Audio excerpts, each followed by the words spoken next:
جاتا ہے علی کا نام سن کر اب بھی خیبر کانپ جاتا ہے علی کا نام سن کر اب بھی خیبر کانپ جاتا ہے یہ علی مرتضیٰ کے شہزادے ہیں یہ شیر خدا کے پوتے ہیں اللہ اکبر کبیرہ علی اکبر میں بات مختصر کر رہا ہوں علی اکبر نے کہا ان میں سے جو بہادر ہے سامنے آئے ایک ان میں سے جو سب سے بہادر تھا وہ سامنے آتا ہے ایک ہی بار میں علی اکبر اسے واصل جہنم کر دیتے ہیں واصل جہنم کر دیتے ہیں پھر دوسرا آتا ہے اسے بھی واصل جہنم کرتے ہیں اسی طریقے سے جب ایک ایک کر کے سامنے آتا ہے علی اکبر سارے کو واصل جہنم کرتے ہیں اتنے ہی میں شمر لعین کہتا ہے کہ تم تو 22,000 لوگوں کی بات کرتے ہو یہ ہاشمی شہزادہ ہے یہ فاطمی شہزادہ ہے یہ علی مرتضیٰ کا پوتا ہے یہ امام حسین کا شہزادہ ہے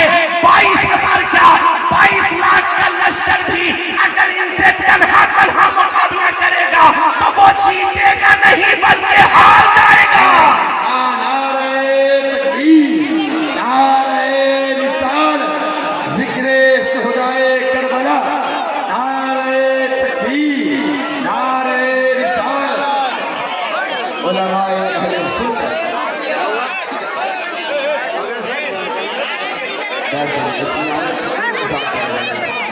آپ کو جس چیز کا انتظار تھا